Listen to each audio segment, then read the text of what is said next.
Halo milenial, selamat datang di Maisa English Online Melon. Oke guys, pernah gak sih kalian ketika diminta buat mendeskripsikan benda, ada beberapa hal yang mungkin stuck atau bikin kalian canggung nih mau ngomong apa? Nah, di sini kita mau bagi tips buat kalian. Jika kalian dapat tugas atau diminta buat mendeskripsikan benda, ada beberapa poin yang perlu kalian ketahui. Yang pertama, kita lihat di sini ada size atau ukuran. Untuk ukuran kita bisa tahu dari yang paling besar yaitu huge, dan di bawahnya ada big, kemudian ada medium, kemudian ada small and tiny. So basic point daripada size adalah huge, kemudian big, and the medium, small and tiny. Kalau kalian bisa nguasain ini, trust me, you can do it. The next one is about shape. Shape adalah bentuknya. Dan pastinya kita harus tahu bentuk-bentuk dari benda tersebut. Yang paling umum bentuknya adalah yang pertama rectangle atau persegi panjang, kemudian ada square persegi, kemudian ada triangle segitiga, and circle atau lingkaran. Itu ya. Dan kita masuk berikutnya ke color. How about the color? Kita sudah pasti tahu color itu ada red, then green, blue, black, white, many more. Tapi ada kalanya kalau kita mendeskripsikan benda itu warna kadang ada yang samar. Nah, bagaimana dengan warna itu? Menyebutkannya bisa tambahkan beberapa vocabulary seperti halnya red, misalkan kemerah-merahan menjadi reddish, and then green kehijau-hijauan menjadi greenish, blue kebiru-biruan menjadi bluey. This is really a simple way to try to describe about the object, I think.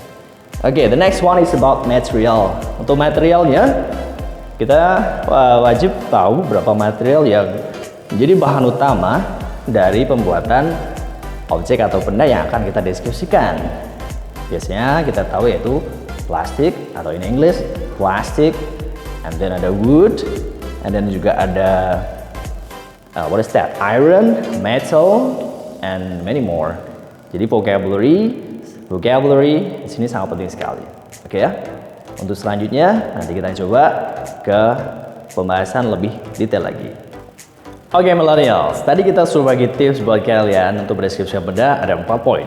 Dan sekarang kita mau coba terapkan pada satu benda yang saya punya ini. Check it out. Oke. Kita punya penghapus. In English it's called by eraser. Oke ya, E-R-A-S-E-R, eraser. Oke. Dan di sini ada beberapa poin yang perlu kita jelaskan dalam mendeskripsikan benda secara lengkap. Yaitu ada yang pertama name, yang kedua brand, ketiga store, ada tempat di mana kalian belinya, dan price, cost, harganya, size, shape, color, and material. 4 poin yang tadi kita sudah pelajari kita terapkan di sini. And then ada origin of factory, di mana pabrikannya, Jakarta, Indonesia, or another country, kota lain. Dan juga ada function yang terakhir, fungsi daripada penghapus ini apa. Nah, seperti apa jelasnya? Let's check it out. Ini ya. Okay. Well guys, I have an eraser. The brand is Inco, and I buy it in stationery near my house. The price is not really expensive, it's really affordable. It's only 7,000 rupiah. Then talking about the size, as the eraser, this is a medium size, and the shape is rectangle. And then the color of this eraser is black. And the material, the main material of this eraser is a sponge. And the next one is made of plastic. And the last, before the last, it is the origin of the factory, as we know that this eraser is made in Indonesia. And the last about the function, the functions of the eraser is for erasing the mistake in the whiteboard. I think it's so clear and really easy to describe it. Right? Oke. Coba kalian bisa mulai melatih diri kalian menggunakan poin yang sudah kami bagikan. Let's try it. Oke millennials, selanjutnya kita coba sesuatu yang lebih advance. Oke, kita lihat ini beberapa contoh ya. This is a small eraser. Nah, ini penempatannya kita bisa lihat dari size-nya tadi, small. Taruhlah size-nya, kalau misalnya ada kesulitan, ini adalah model adjektifnya, small eraser. Dan nanti kalau misalkan eraser itu menurut kalian adalah unik, maka gimana cara menaruh uniknya? For example, the next one. It is a unique small eraser. Taruh depannya lagi.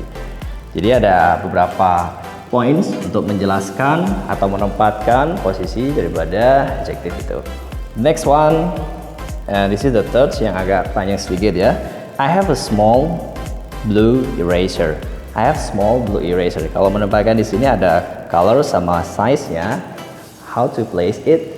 So small first, blue and eraser. Okay, this is one, and this is based on the correct word order. Kalau kalian pernah belajar grammar, di situ ada word ordernya untuk menjelaskan satu benda dan di mana di situ adjektifnya adalah bertingkat atau sesuai dengan urutannya. Yang pertama sebutkan quantity dulu, jumlahnya. Kemudian the second one is quality, the next is size, and the next is age. It mean like kayak old atau new, baru begitu ya. The next is about the color, shape, dan itu adalah cara yang biasanya kita gunakan dalam advanced speaking. Thank you very much. Thanks for watching. Don't forget to share to your friends. Sharing is best communication. Salam millennials.